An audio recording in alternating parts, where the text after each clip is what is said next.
The first time my neighbor decided to show me who he thought owned our street, it wasn't with a handshake, it was with a garden hose, a smirk, and a blast of water straight into my chest.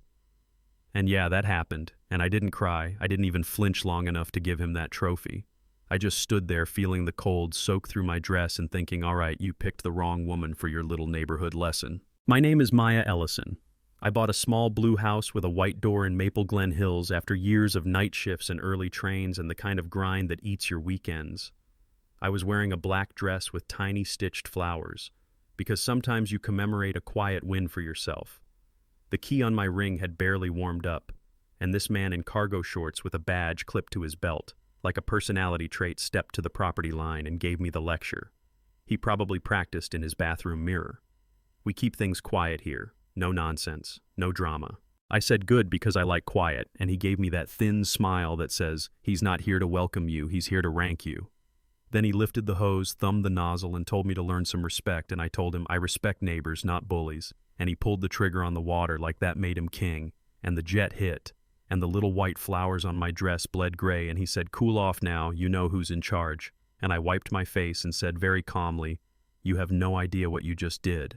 Inside, I locked the door and let the water run off my hair onto the hardwood. Every part of me wanted to scream, to fire off texts, to slam things so the house knew I meant business. But the older I get, the more I understand the difference between a release and a result. So I boiled water for tea.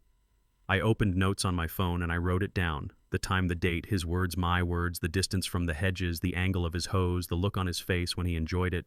I snapped photos of the puddles, the dress, the wet footprints on the mat. Then I cracked the blinds and took a clean zoomed shot of him standing there in his yard like a landlord of air, and I told myself not revenge, not rage, evidence. The next morning there was a ticket tucked under my wiper for obstructing scenic view, which would be funny if it wasn't so rehearsed. I paid it right away because I could already see the letter they'd send. If I didn't later while I was on a call about a tutoring grant for kids, his driveway lit up with sirens for a full 30 seconds just to paint my living room in blue for the neighbors. After dark, I watched a flashlight slide across my bedroom window like a lazy searchlight, and I felt that old wire in your chest go tight. Movers got interrogated at the curb. My sister got pulled for a rolling stop that didn't exist. Little wars stacked on top of little wars. You know what I mean? The kind designed to make home feel like a place you get permission to be in. I did not run. I met my fear like a guest and told it to sit while I got to work. I installed cameras with high resolution and discrete angles. I put a lens over the porch that could read a business card. I set one toward the street that, purely by coincidence of course, also had an excellent view of my neighbor's front door. The motion alerts chirped at first and then became background noise like a dog. You learn to trust because it barks at the right things. Then I started listening in places where neighborhoods tell the truth, the coffee counter where the barista asks which street you're on and tilts her head, the hardware store where the clerk says, be careful with code guys around here, and doesn't add a smile. I carried those whispers home and put them next to my footage and my ticket and my notes. Then I went to see somebody who collected those whispers on purpose. Her name is Dana Morales, paralegal by day, advocate by stubbornness. She sits above a laundromat under a sign that says Northside Justice Collective, and the letters look like they were painted by 10 different volunteers. I walked in. She looked at my jacket and my tote like she was grading my intentions and asked property values or people. I said people. She nodded and unlocked a drawer that fought back when the folder came out. I thought it'd be slim. It wasn't. It was an encyclopedia of paper cuts that turned septic tickets for blocking the view for trash lids, not being perfectly closed for nonsense so precise. You know, somebody enjoys writing it disorderly, conduct arrests that evaporated in court because fog has more substance, families who sold under market after months of random stops and anonymous complaints. I slid my finger down to a line that said Martinez impounded 3 times in 2 months, and I felt something strike like a match under my ribs. Here's the thing I don't advertise on block parties. I'm good with systems. I work as senior policy advisor to our state's attorney general, which mostly means drafting language, analyzing consent decrees, reading the kind of document that puts normal people to sleep. But it also means I know where records live and how to pull them without knocking too loud on the wrong door. Dana had human stories. I had cross-reference access. We pinned a city map on her wall and put dots anywhere. Sergeant Kyle Rourke's name showed up in a report. Suddenly the board lit up in three bruised clusters: the North Side Flats, the Riverbend row houses, a stretch along the old rail corridor that developers kept calling the innovation spine. Like rebranding could erase history, we overlaid property sales, we compared dates, harassment went up, prices went down, and deeds landed in mailboxes called things like Grainfield Holdings and Western Torch LLC, which sounds like campsites but is really just paper inside a glass door on the 8th floor. We traced the registered agent to a law firm that had one major real estate client, Horizon Ridge Partners. You've seen their signs: steel and glass and rooftop pools. A mission about revitalization that never once mentions the people who have to leave to make room for the lobby jazz. The CEO, Victor Klein, shakes hands at ribbon cuttings and files all the right forms and donates to all the right dinners. And guess who stands beside him at those dinners, smiling like a pastor, police chief Harold Whitman, chairing a fundraiser together, posing with a giant check, promising partnership like it's a sacrament. It would be nice if the story ended with a neat binder and a handshake from a judge, but power has teeth. The night before, Dana and I planned to package everything for a formal complaint. Her office door splintered at 9:43 p.m. I know the time because we were on the phone while she was printing affidavits, and I heard wood crack and a voice shout police, and another voice say warrant, then static, then a silence that felt like a cement block. The news ran breaking coverage with a table full of plastic bags. I had never seen inside her drawers. Community activist in drug bust, Chief Whitman gave the grave face he practiced and said it was a sad day when those who pretend to help the community are poisoning it. They had done it clean. Anonymous tip, airtight paperwork, the whole theater with stage lights. I didn't sleep. I called a public integrity lawyer I trust and watched the blue of my phone turn into the pale of a morning that didn't feel like it belonged to me at 8 a.m. Sergeant Rourke washed his cruiser in his driveway, whistling something chirpy, not looking at my windows, because why would he? The whole scene was already written for me to see. I stood behind the curtain and let anger burn down from bonfire to welding torch. Focused heat, precise edge, and I reached for the tool I keep for when the rules aren't just bent, they're a joke. I asked for a meeting at the Capitol in a windowless room where secrets get sealed by habit. The Attorney General listened, asked one question: will they brag if they think they've already won? And I said yes. Men like that don't confess, they perform. So we wrote them a roll.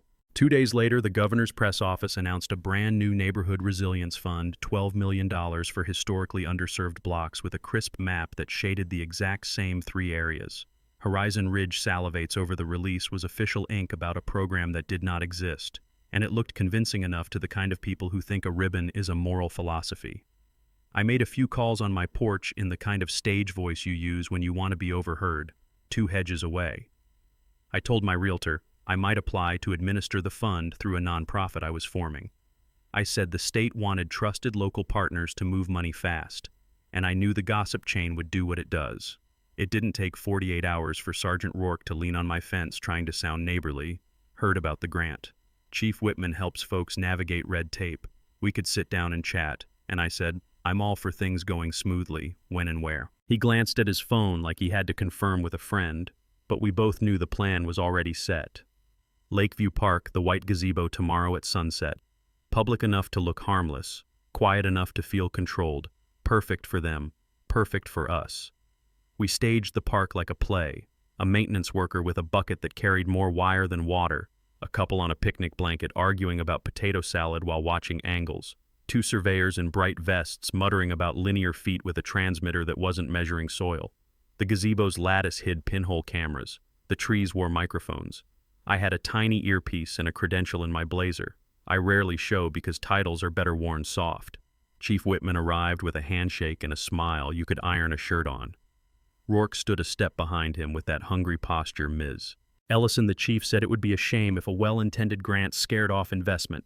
Victor Klein at Horizon Ridge is a friend to the city. Money needs structure, and Rourke couldn't help himself put it in the hands of people who know what to do with it. Not the ones who cause problems, and he meant me and my block and anyone who won't relocate for a rooftop cocktail bar.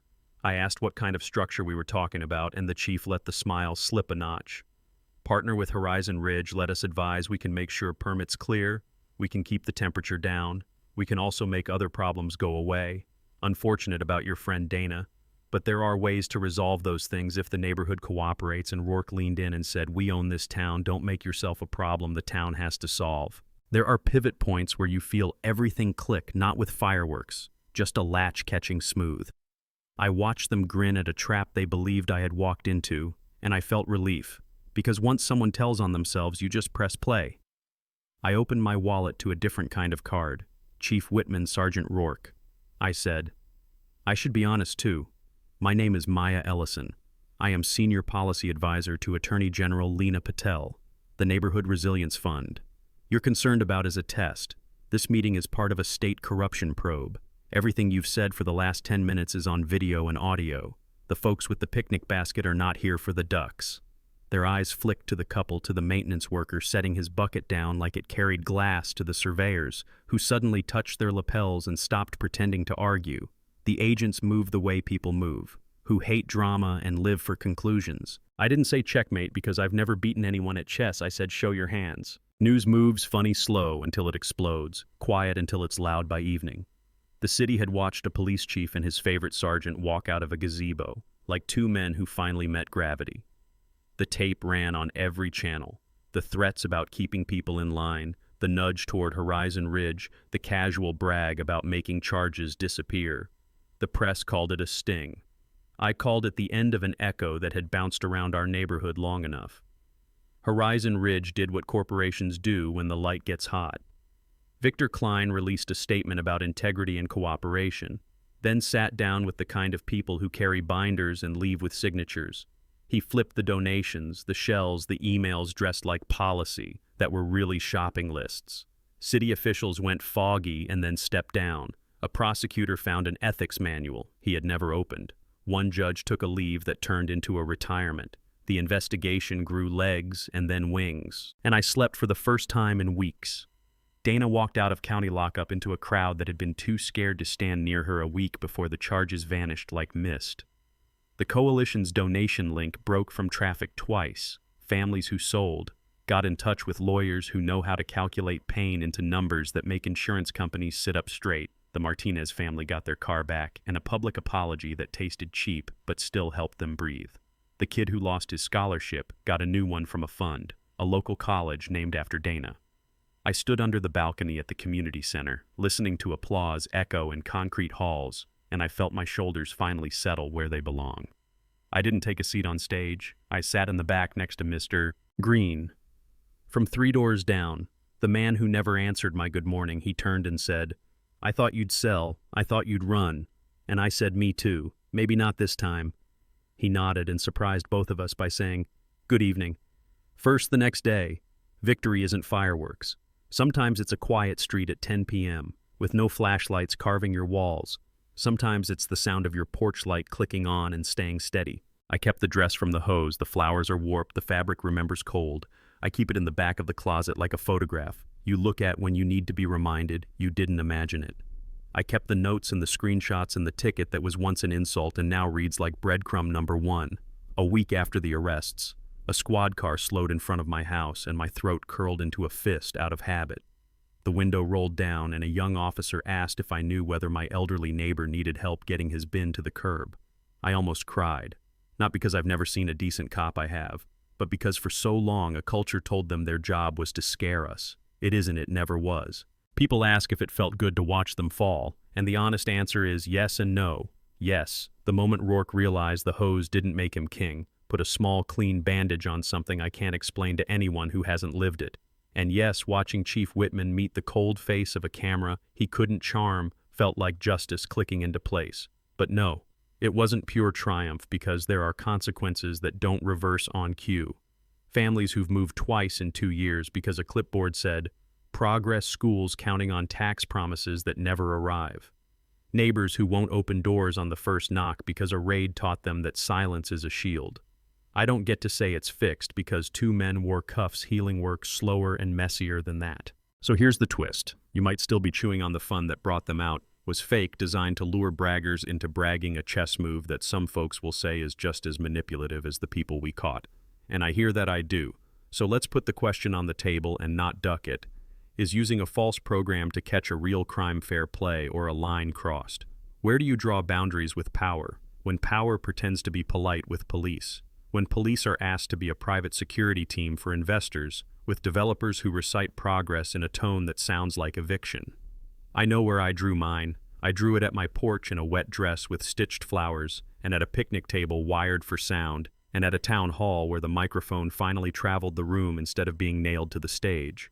I drew it at patience, at documentation, at collaboration with people brave enough to say names into a recorder. I drew it at truth that stands even when the spotlight turns off. You were in the story with me just now. I hope you felt the cold water and the slow cleanup afterward. The way anger can be a flint or a flood depending on how you hold it. The way neighbors can be witnesses and judges and sometimes finally friends. So tell me in the comments where you're watching from and where your line is. Was what we did, right or wrong? Did the end justify the plan? Have you seen a small act of courage shift a whole block?